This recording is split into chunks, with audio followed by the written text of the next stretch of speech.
Ethan had always been an early riser, the kind of guy who found solace in the rhythm of his morning jog. The streets were still empty, the sun barely brushing the horizon. He laced up his sneakers and took a deep breath of the cool air. The pavement was his own. But then, the ground trembled. A low rumble, like something ancient waking beneath the earth. Before he could react, the pavement split, and Ethan's foot slipped into the widening crevice. He tumbled into the darkness below, falling for what felt like an eternity. When he landed, his body crashed into solid ground. He gasped for air, his mind scrambling to make sense of the desolate, red sky above him. The air buzzed with static. He wasn't alone. A woman lay next to him, groaning as she came to. Her clothes were torn, and her face was filled with shock. "Where are we?" she asked, sitting up. "I don't know," Ethan replied. "But this isn't Earth." The barren land around them stretched in all directions, filled with jagged ruins and blackened trees. Ethan noticed something small moving in the distance, a squirrel. It seemed out of place, its fur bright against the ominous surroundings. He extended his hand toward it. But as the squirrel approached, it suddenly shifted.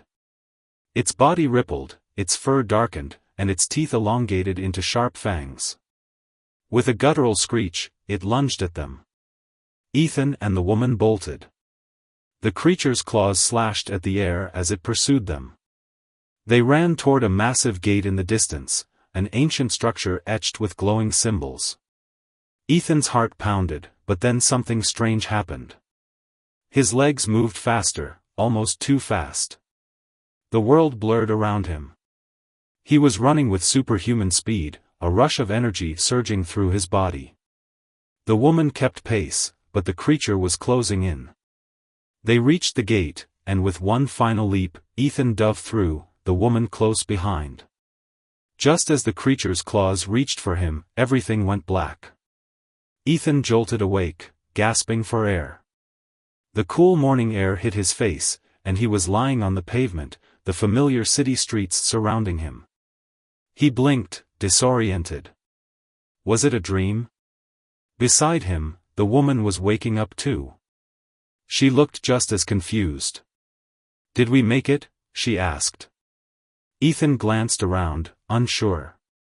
The city seemed normal. But then, he saw it, the same squirrel, sitting on a tree stump. Its eyes were wide, its fur soft and brown. Ethan froze. His heart pounded. No, he thought. He had seen it transform. This wasn't right. Without thinking, he turned and sprinted, his legs moving faster than ever. The woman shouted after him, but he couldn't stop. She caught up to him, breathless. "Ethan, what's going on?" He stopped, turning to face her, his eyes wide. "It's not over," he whispered. "The underworld, it's still here."